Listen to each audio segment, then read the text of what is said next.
Assalomu alaykum, hurmatli brifing ishtirokchilari. Sho'rchi tuman madaniyat bo'limida 6 ta madaniyat markazi faoliyat yuritib kelmoqda. Bular 57-sonli markaziy madaniyat markazi, 58-sonli Baxshtepa madaniyat markazi, 59-sonli Obodon madaniyat markazi, 60-sonli Serg'ayrat madaniyat markazi, 61-sonli Omonyor madaniyat markazi hamda 62-sonli Go'zal madaniyat markazlari faoliyat yuritib kelmoqda.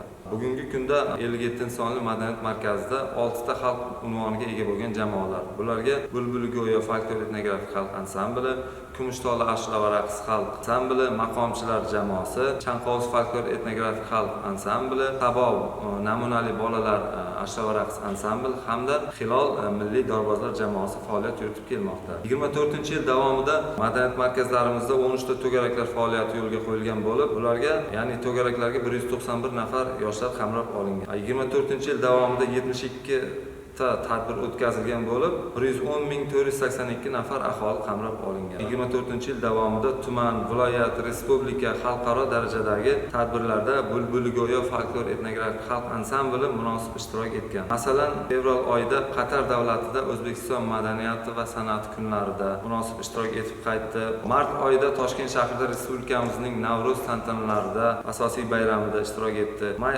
oyida Boysun bahori xalqaro folklor festivalida munosib ishtirok etdi. Avgust oyida Qoraqalpog'iston Respublikasi hamda Xorazm viloyatida Surxondaryo madaniyat kunlarida munosib ishtirok etib qaytdi. Sentyabr oyida Samarqandda oliy martabali mehmonlarni kutib olish tadbirida ishtirok etdi. Shuningdek, 2025-yil birinchi choragida 45 ta tadbir o'tkazilib, 23.200 nafar aholi qamrab olingan. 25-yil birinchi choragi davomida 10 ta to'garak tashkil etilgan bo'lib, 120 nafar yoshlar qamrab olingan. Bulbuli go'yo jamoasi 19-mart kuni Termiz shahrida Surxon ohanglari folklor etnografik ansambllari o'rtasidagi viloyat tanlovida faxrli birinchi o'rinni egalladi. Mart oyining so'nggi kunlarida Birlashgan Arab Amirliklarining Dubay shahrida jamoamiz Surxon vohasining milliyligini, milliy urf-odatlarini, folklor san'atini targ'ib qilib qaytdi.